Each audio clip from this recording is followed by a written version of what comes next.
Welcome to बनो IAS. देखिए, आज पूरा देश दुखी है रतन टाटा के डिमाइस की वजह से।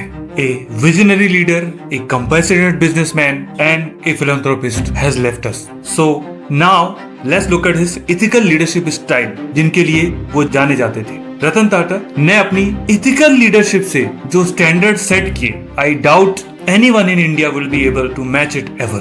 रतन टाटा को जाना जाता था उनकी लीडरशिप स्टाइल के लिए, जो कि इंटीग्रिटी, ट्रांसपेरेंसी और कमिटमेंट ऑफ इथिकल वैल्यूज से भरी हुई थी। उनका मानना था उन्हें एम्प्लॉइज को एम्पावर करना चाहिए और एक ऐसा कल्चर बनाना चाहिए जो ट्रस्ट के ऊपर बना हुआ। और जैसा कि आप सब लोग जानते हैं, जो टाटा का ब्रांड है वो ट्रस्ट के लिए ही जाना जाता है। इस ट्रस्ट की वजह से ही पूरे देश में और डिफरेंट सेक्टर्स में टाटा की कंपनियां नॉट केवल compete कर रही हैं बल्कि थ्राइव कर रही हैं। चाहे वो टाइटन हो, चाहे वो टाटा मोटर्स हो, चाहे वो टीसीएस हो और चाहे वो जूडियो हो, आज ये सब थ्राइव कर रही हैं बिकॉज ऑफ इंटीग्रिटी, ट्रांसपेरेंसी और इथिकल वैल्यूज जो रतन टाटा ने इंस्टिल की हैं पूरी ऑर्गेनाइजेशन के अंदर। चलिए अब हम जानते हैं एक ऐसे इंसिडेंट जहां पर उन्होंने अपनी इथिकल वैल्यूज को डिमॉन्स्ट्रेट किया और इसका प्रयोग आप अपने एथिक्स के पेपर में कर सकते हैं। हमारे एथिक्स के पेपर में कॉर्पोरेट गवर्नेंस एक टॉपिक है, वहां पर भी इसका यूज किया जा सकता है। और दूसरा टॉपिक है lessons from the lives of leaders, वहां पर भी आप इस इंसिडेंट्स को वेरी शॉर्टली मेंशन कर सकते हैं। सो now let's look at that incidents. ये बात है 2008 की फाइनेंशियल क्राइसिस की। उस समय की बात है, टाटा मोटर्स, जिनके चेयरमैन उस समय रतन टाटा ही थे, ये कंपनी बहुत ही चैलेंजिंग टाइम से गुजर रही थी। उस समय पर टाटा मोटर्स की कॉमर्शियल व्हीकल की सेल्स, यानी कि उनके जो ट्रक्स एक्सेट्रा बेचे जाते हैं, उनकी सेल्स 40% गिर चुकी थी, एक्सपोर्ट 45% और कार की जो सेल्स है वो 14% गिर चुकी थी। और अगर आप ये चार्ट देखेंगे तो टाटा मोटर्स का स्टॉक प्राइस भी लगभग 160 से गिरकर 30 रुपए पर आ चुका था। और आई डाउट बहुत सारे आप लोगों को ये याद भी होगा कि वो फाइनेंशियल क्राइसिस कितना ही टफ था।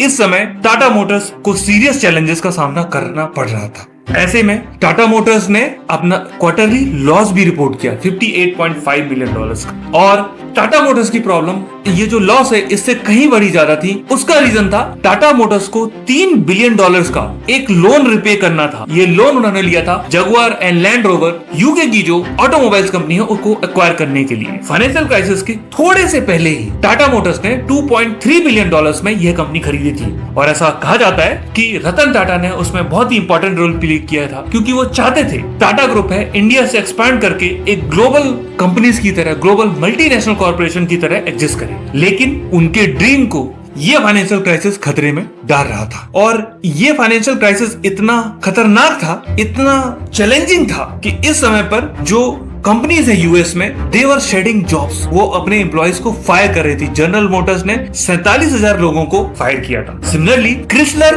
जो ऑटोमोबाइल्स कंपनी है, इनने 3,000 लोगों को फायर किया था। टाइम बहुत ही चैलेंजिंग था, लेकिन यहाँ पर रतन टाटा का रिस्पॉन्स डिफरेंट था। और वो कैसे एथिक्स, ट्रांसपेरेंसी और कंपैशन पे बेस्ड था, वो हम उनके रिस्पॉन्स में देखेंगे। और इसको आप जनरल स्टडीज पेपर 4 में लिख भी सकते हैं। चलिए देखते हैं रतन टाटा ने किस तरीके से इस चैलेंज को हैंडल किया। रतन टाटा ने बाकी कंपनियों की तरह से, जिन्होंने लोगों को फायर किया था, वैसा नहीं किया। उन्होंने एक डिफरेंट अप्रोच अडॉप्ट की। उन्होंने प्रायोरिटाइज किया, जो एम्प्लॉइज का वेलफेयर है उसको प्रायोरिटाइज किया, और साथ ही साथ कॉस्ट कम करने के दूसरे तरीके निकाले। जैसा कि वो एक वॉलेंटरी रिटायरमेंट पैकेज लेके आए, जिसके अंतर्गत ऐसे एम्प्लॉइज जो कि खुद से रिटायरमेंट लेना चाहें वो रिटायरमेंट ले सकते थे, और उनके बदले में एक फाइनेंशियल पैकेज उन्हें दिया गया। साथ ही साथ उन्होंने दूसरे एरिया में कॉस्ट कम करने की कोशिश की। उनके इस डिसीजन से न केवल जॉब बची रही, बल्कि उस समय में इकोनॉमी वीक थी और फायरिंग की वजह से अक्रॉस द इकोनॉमी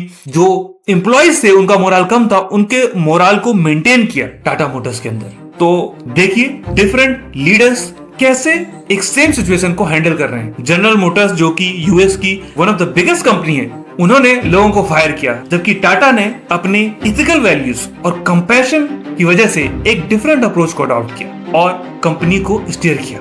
ये उनकी जो अप्रोच है वो दिखाती है एक strong sense of loyalty, responsibility और कंपनी का बिलीफ कि उन्हें अपने एम्प्लॉइज की केयर करनी होगी, specially during the tough time. और उसके बाद टाटा मोटर्स उस क्राइसिस से बिल्कुल ही आसानी से निकला जैसा कि आप इस चार्ट में देख सकते हैं कि 2009 में 2010 में कैसे टाटा मोटर्स का स्टॉक प्राइस रिकवर होता है और उसके बाद JLR भी थ्राइव करता है और टाटा मोटर्स थ्राइव करता है। और आज तो आप देख ही सकते हैं कैसे टाटा मोटर्स नए एक पे एक नए मॉडल की बढ़िया से बढ़िया इलेक्ट्रिक व्हीकल्स और कन्वेंशनल व्हीकल के ऊपर कार्स ला रहा है। तो जैसा कि हमने देखा, एक लीडर्स कैसे एक क्राइसिस को हैंडल करते हैं, ये डिपेंड करता है उनके बिलीफ पर, सिस्टम पर, उनकी वैल्यूज पर। और रतन टाटा ने हमें दिखाया how his ethical values and his compassionate approach determine his response to 2008 financial crisis. आप इसको बहुत ही ब्रीफली अपने इथिक्स के पेपर 4 में लिख सकते हैं। इसके बाद चलिए मैं आपसे एक क्वेश्चन भी पूछना चाहूंगा। क्वेश्चन है, the earliest iron and steel company to be stable in India was.